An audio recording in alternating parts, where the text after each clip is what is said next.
galera do nosso podcast, galera que escuta a gente no Spotify, no Deezer, em todos os outros agregadores. É um prazer estar com vocês. Hoje, para variar, estou na presença de Flávio Dias. Olá, tudo bem? E na presença também de Emerson Rocha. Mesmo fora de casa, mesmo em casa, mesmo fora da cidade, mas estamos aí. Se inscreve no canal e ativa o sininho para não perder nenhum vídeo, nenhum conteúdo. Até porque o nosso A Ver Mais é muito mais conteúdo, muito mais atenção vascaínos, muito mais resenha. Muito legal, galera. E hoje a nossa pauta é a seguinte: a gente pediu, há umas 2 semanas atrás, eu pedi lá no Instagram, no @vascaínos, pedi pra galera mandar perguntas pra gente responder, e vocês mandaram e hoje a gente vai responder. E eu já começo perguntando para o nosso Flávio Dias. Lembrando, são 2 perguntas para cada um, temas diversos, temas variados, e se alguém quiser se meter na resposta do outro, pode se meter que não tem problema. Mas, Flávio, a minha primeira pergunta, olha, foi o Kionracer, o @kionra.ser no Instagram, mandou assim: como arrecadar fundos com a paralisação do futebol mundial? Pergunta difícil, hein, Flávio? É difícil. Como é que é o nome do rapaz? Que honra ser? Isso. Que honra ser. Que honra ser perguntado por você.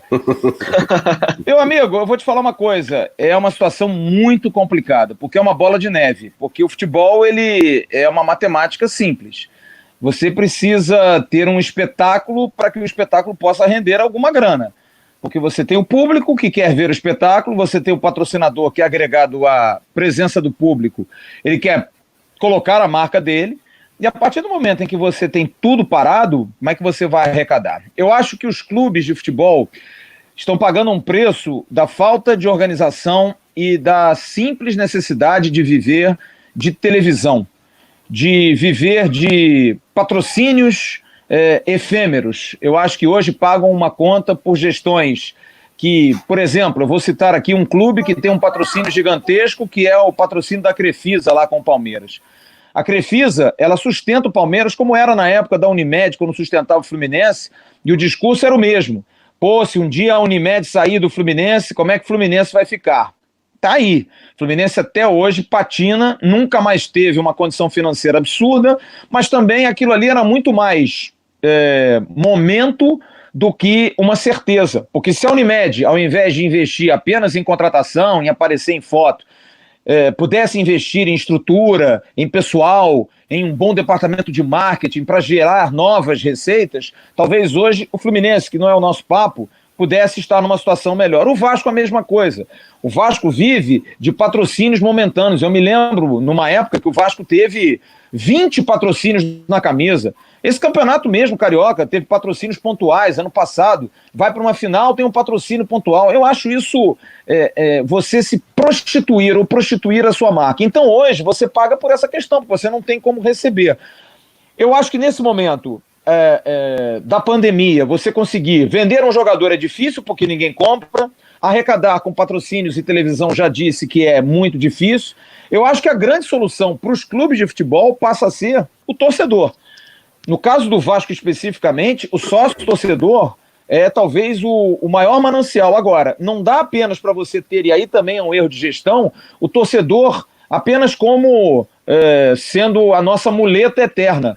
Olha, me empresta um dinheiro aí, por favor. Não, você precisa se comunicar melhor com o torcedor. Você precisa mostrar ao torcedor que o dinheiro que ele está dando é para alguma coisa. E não é prometer, porque o torcedor é que nem criança. Se você promete, não, nós vamos arrecadar X, porque a gente vai contratar um grande jogador, contrate. Porque se você não der o pirulito para a criança, ela nunca mais fala com você.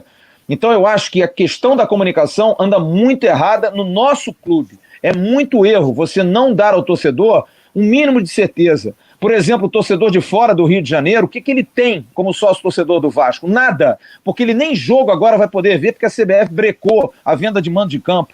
Então você precisa dar ao torcedor. A sorte é que a grande maioria é apaixonada, que gosta, que sabe que é importante, mas, cara, chega uma hora que você botar grana sempre quando está na necessidade, que bom seria a gente botar grana sabendo que o Vasco não precisa da nossa grana, que aquela grana vai usar para contratar um jogador, para fazer um grande evento, contratar um grande artista. Então eu acho que a única alternativa hoje, que honra ser, de ganhar dinheiro é através do sócio-torcedor, porque outras rendas só realmente se o futebol voltar. Porque sem espetáculo, e não é só o futebol não, são todos os esportes. As grandes ligas estão com dificuldade, a NBA, as ligas europeias, todas elas com dificuldade, porque os patrocinadores, os sponsors, são bastante claros. Não tem evento, não tem público, para que eu vou botar grana? Então eu acho que a única solução nesse meio tempo seria apostar no sócio-torcedor, desde que você já tivesse feito um dever de casa desde dezembro. Trata bem aquele que te paga, porque se você não tratar bem aquele que te paga, no dia que você for pedir dinheiro de volta para ele vai te dar uma banana. Até permuta teve esse ano. Não pode, né, cara? Eu vou te dar uma notícia aqui, Emerson. O Vasco, por exemplo, acabou de fechar a licitação com uma empresa, eu vou descobrir qual é essa empresa. É uma empresa de estruturas modulares para o CT, tá? Que vai montar o CT do Vasco. Não vai ser ainda alvenaria, porque é um outro dinheiro, você tem que montar com cimento, tijolos, enfim, é uma outra situação, e para urgência você faz com estruturas modulares, que é o que todo mundo faz no primeiro instante. Essas estruturas modulares, foi feita uma licitação, são 4 empresas, uma ganhou, custava em torno de 1 milhão a 1,5 milhão, para você ter ali a área de, você faz vestiário com módulos estruturais, você faz sala de musculação, enfim, toda a estrutura física. O Vasco não tem dinheiro para pagar essa empresa, porque tentou vender uma camisa, aquelas 2020, por R$ 500,98 e não vendeu 700. Se você multiplicar aí por 500, vai dar 350, 400 mil. Você precisa de 1,5 milhão, 1,2 milhão para fazer isso. Sabe o que o Vasco está propondo? Permuta. Vai permutar a camisa do Vasco, vai aparecer lá, Carvalhão, estruturas modulares. Porra, desculpa, feio pra cacete, né, amigo? É muito feio, né, cara? Você não ter condição de fazer isso. Então eu acho que isso, na minha opinião, volto a dizer, é uma gestão errada. Você não pode trabalhar com uma marca como o Vasco. Um outro erro, cara. O Vasco não tem departamento de marketing, gente. O Vasco tinha um VP de marketing que era o Bruno Maia. Teve um outro VP de marketing, ou melhor, um diretor de marketing que era Carlos alguma coisa, não sei o nome dele certo, que saiu. O Vasco não tem ninguém no marketing. Como é que você tem um clube com 180 mil sócios e você não tem ninguém no marketing, cara? Tá errado isso, gente. Existem certos departamentos no clube que precisam ser de prioridade. Futebol, finanças, agregado ao marketing, jurídico, sabe? Aí você tem, com todo respeito, esportes terrestres, remo, meu amigo Horácio Gilberto lá, com todo respeito, mas não dá, cara. Aí você quer falar de corte na gestão, cortar a cabeça de funcionários. Gente, corta de quem não te dá retorno. Corta de quem ganha muito e que de repente não precisa estar lá. Agora você vai cortar da portaria, da segurança, dos caras que ganham 500 pratas, 600 pratas, esses caras não vão resolver o problema do Vasco, cara. Então eu acho que a questão é gestão. E eu estou falando aqui do Vasco específico, mas é um problema de todos. Eu li ontem uma reportagem, o Fluminense acabou de receber um dinheiro aí, 2 milhões e 800, de uma penhora que ele tinha, de um casarão que foi amealhado num leilão, que era um negócio que estava num imbróglio jurídico, porque é ali do lado de Laranjeiras. Porra, como é que os clubes do Rio de Janeiro vão parar com isso, cara? De ficar dependendo de, porque um penhorou isso, outro penhorou aquilo. O Botafogo já foi gerido por um bicheiro, nada contra. Não tem como, o Fluminense tinha a Unimed lá, o Celso Barros era o dono do Fluminense, cara. Então eu acho que há um erro de gestão gigantesco e que hoje a conta está sendo paga e Papai do Céu, ele é implacável. Até a pandemia veio para dizer, olha aqui, depois da pandemia, não faz mais esse monte de M que vocês estão fazendo não, porque senão eu vou botar outra coisa para parar o mundo. Porque eu acho que Deus está parando o mundo para as pessoas se reciclarem e para os clubes de futebol verem que não é essa maravilha toda. Você vê aí o rival, cara, contratando jogador por 1,5 milhão, 2 milhões e agora está tomando empréstimo de 40 milhões. Pô, então peraí, tem alguma coisa errada. Tem alguma coisa errada. Não tem? Não dá pra, você botar contratar um jogador por 1 milhão, 2 milhões de salário mês e tá pedindo empréstimo? Me explica essa conta que tem alguma coisa errada. Então os clubes de futebol, os dirigentes, porque tem uma lei aliás, lei no Brasil é muito engraçada, né? Ou pega ou não pega, nunca vi isso. Lei não tem que pegar, lei é pra ser cumprida. Cadê a porcaria da lei de responsabilidade fiscal? Que o cara faz e não paga pelo que ele faz. Como é que os caras fazem esse monte de besteira e ninguém paga por nada disso? Tá aí, cara. Tá estourando agora. Aí ninguém tem grana. Tá todo mundo desesperado. Todo o Vasco hoje, caros amigos vascaínos, ligados aqui no canal Ave Mais e no nosso podcast, está numa situação, eu diria, pré-falimentar.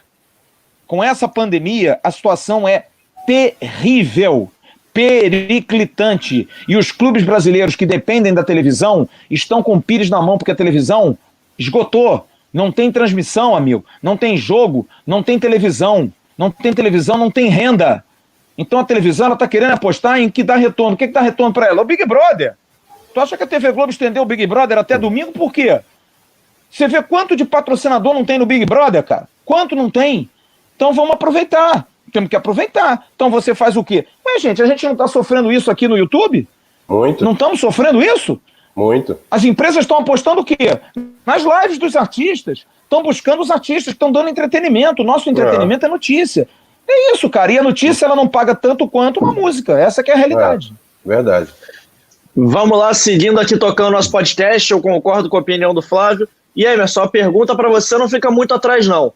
O Scarpelli Igor quer saber, o Vasco acerta na comissão técnica com tantos nomes do passado, Emerson Rocha? Scarpelli Igor. Isso, deve ser Igor Scarpelli. Beleza, Igor Scarpelli. Beleza, obrigado aí pela participação aqui no nosso podcast, também no nosso Ave Mais. Então, Igor, não tem tantos nomes assim da política antiga do Vasco, tem o Zé Luiz Moreira e agora o Antônio Lopes como coordenador, até porque os nomes que foram escolhidos para a comissão técnica do Vasco são nomes novos. O Ramon sendo efetivado como técnico, o próprio Júnior Lopes, que tem um pouco mais de experiência, mas é um cara novo, é um cara que foi estudar, o próprio Marandré Mazuco, que é o diretor executivo de futebol, são caras novos. Eu não vejo assim o Vasco também apostando em tantas caras velhas assim. Acho que o Zé Luiz Moreira veio no momento político, é um ano político do Vasco, ele é um grande cardeal e por isso o Alexandre Campelo, presidente, preferiu apostar nesse nome para também tentar angariar votos, já que a eleição é esse ano, a gente não sabe se o Campelo vai vir como candidato, mas é um nome que goza de muito prestígio na questão dos beneméritos do Vasco. Na questão do Antônio Lopes, eu acho que o Antônio Lopes veio exatamente pela sua experiência, porque por ter tantas pessoas como o Ramon, o próprio Cupertino, que vai ser o preparador físico, e os outros, o próprio Júnior Lopes, essa galera, o Thiago, que vai ser também um dos assistentes do Ramon, são profissionais que não têm tanta experiência no futebol fora das quatro linhas como tem o Antônio Lopes, e por isso eu acho que o Antônio Lopes foi acertadamente contratado como coordenador para poder dar essa experiência que a comissão técnica tanto vai precisar, João Pedro. Emerson Rocha, e agora chegou a minha vez, mas eu não escolhi moleza para mim não, o @jo.na7827, isso mesmo, acho que é Jonas, ele quer saber assim, será que finalmente o futebol do Lucas Santos vai ressuscitar com o técnico Ramon? Eu agradeço a pergunta, mas a minha resposta é mais pro lado negativo do que positivo.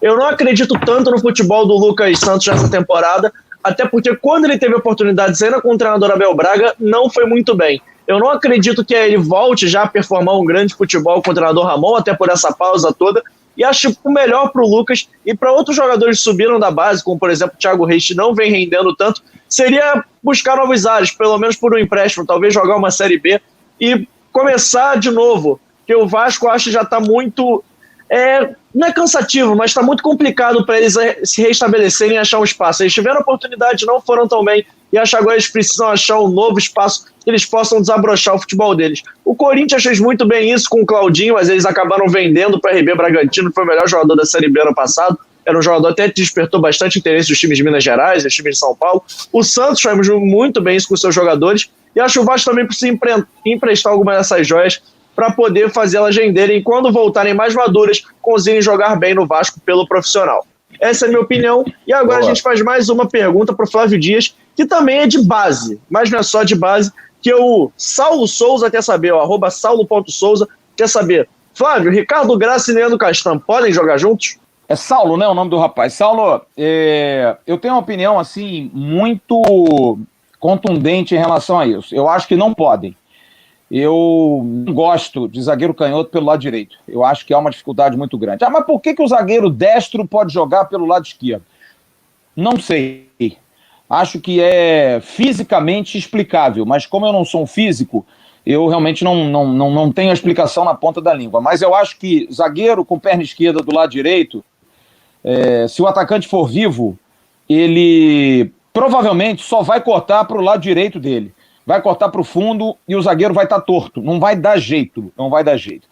Eu tenho um grande amigo meu, um grande companheiro nosso, que foi um grande jogador, o Alexandre Torres, zagueiro, que era um zagueiro de perna direita, que começou de lateral direito como pai, foi zagueiro central no Fluminense, depois que foi para o Vasco, jogou de quarto zagueiro, fez uma grande dupla com o Ricardo Rocha. E o Alexandre Torres, uma vez me disse, eu perguntei isso para ele, por que o destro joga do lado esquerdo e o canhoto não joga do lado direito?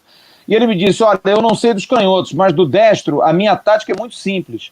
Quando eu pego um atacante que tem velocidade, eu geralmente dou o fundo para ele. Eu fico na diagonal, eu marco a diagonal. Porque no fundo, eu corro junto com ele e encaixoto o cara no fundo. Porque se eu marcar ele de frente, ele vai dar um tapa no meu lado fraco e eu vou cair. Porque eu não sou forte do lado esquerdo. Eu sou muito bom com a perna direita. É uma tática. No entanto, eu acho que nós estamos falando de um zagueiro excepcional, que é o Alexandre Torres. Não que o Ricardo Graça não seja.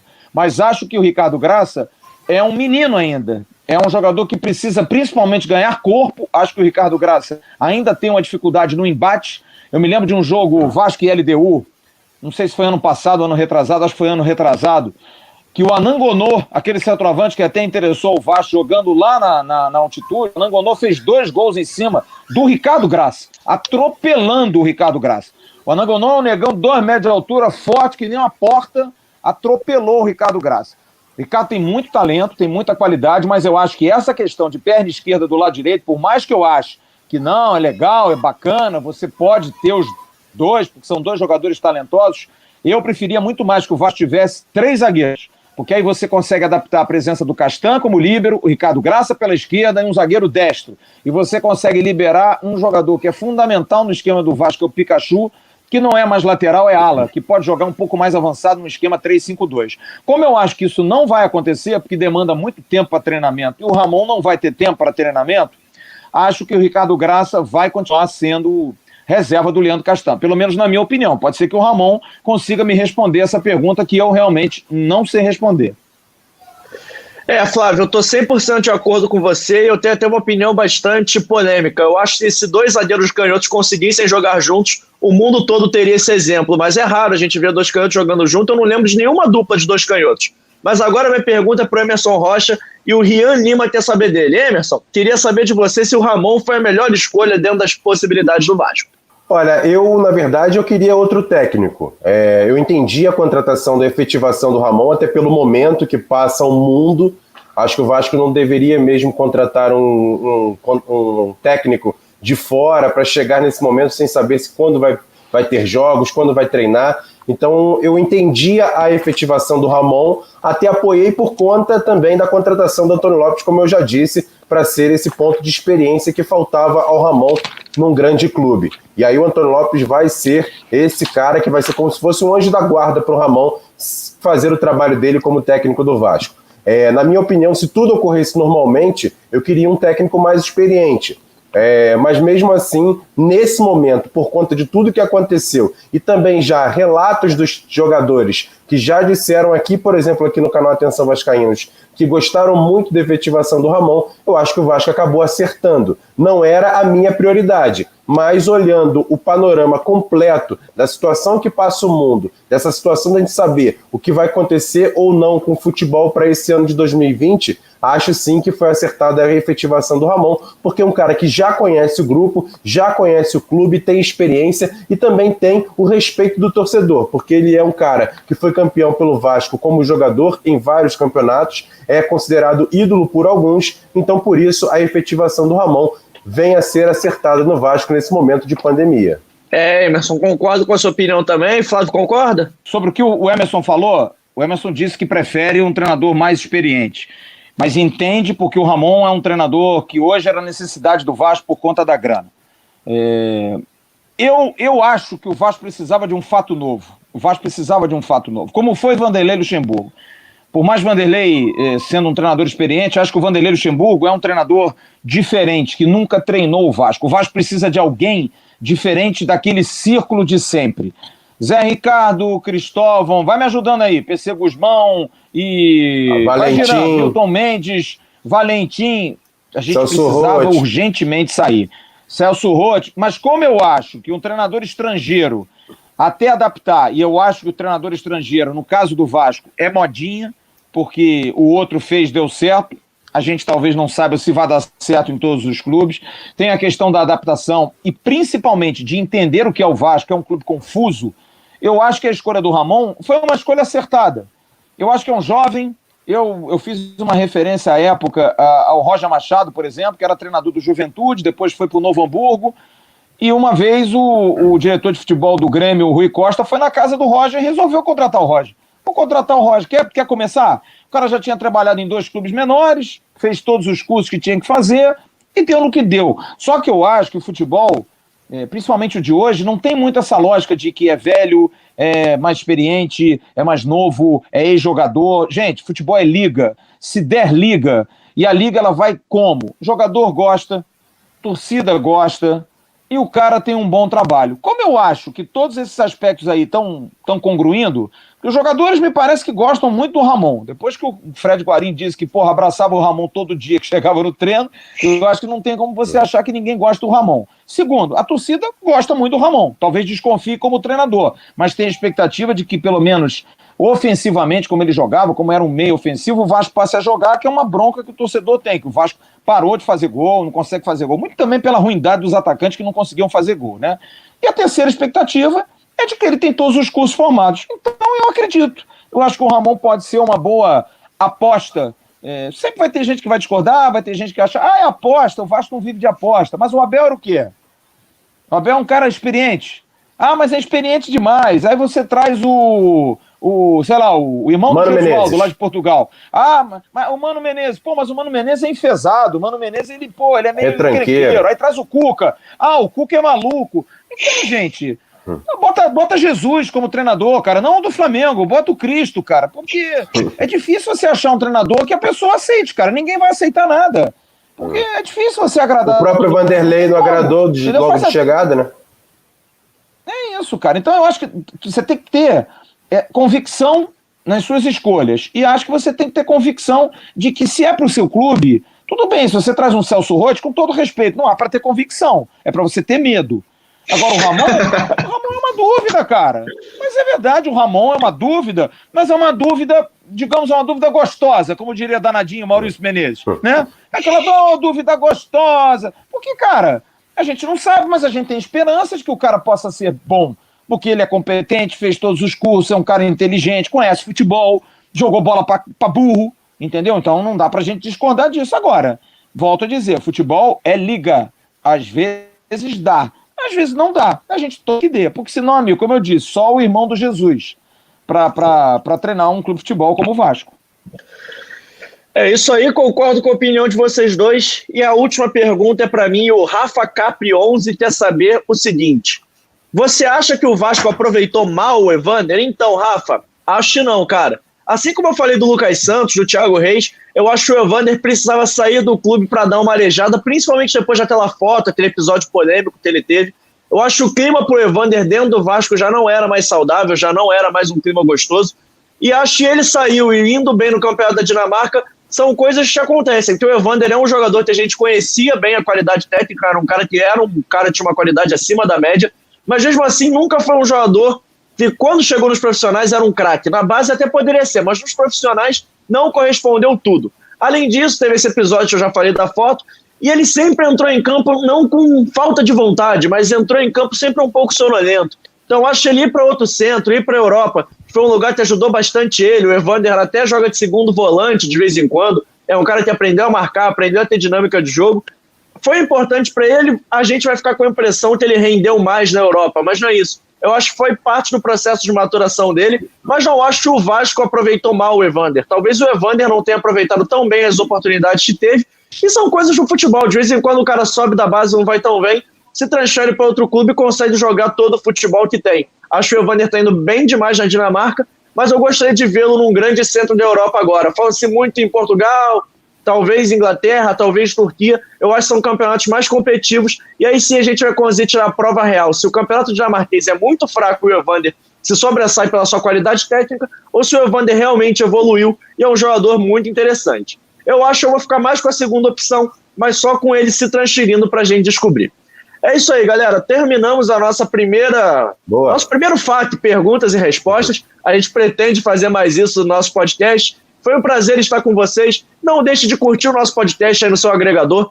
Se tiver como avaliar o podcast, avalie com todas as estrelas, ajude o canal Atenção Vascaínos e curta todos os canais que a gente tem. A gente tem o Atenção Vascaínos no YouTube e também tem o AV+. Você curte os dois, ativa o sininho, você não perde nenhum vídeo, nenhum conteúdo que a gente coloca no canal. E curta também as nossas redes sociais. A gente está no Facebook, no Instagram, por onde as pessoas mandaram essa pergunta. E se tiver um próximo, é por lá que vocês vão mandar também. E o Twitter, que a gente dá muita notícia, muita informação. E todos os três são @avascaínos. E domingo a gente está fazendo uma matéria de games muito legal também, desmistificando um pouco esse mercado do esporte. Valeu, galera. Um abraço para vocês. Espero que vocês tenham curtido o nosso podcast. E a gente se vê na próxima terça-feira aqui no Spotify e em todos os outros agregadores que tem o nosso podcast. Um abraço. Despeçam aí, Flávio e Emerson, por favor. Valeu, um abraço, galera. Tamo junto. Tchau, turma. Um grande abraço. Um abração para todo mundo. Valeu, galera. Tamo junto. Um abraço. Foi um prazer estar aqui com vocês hoje. Tchau, tchau.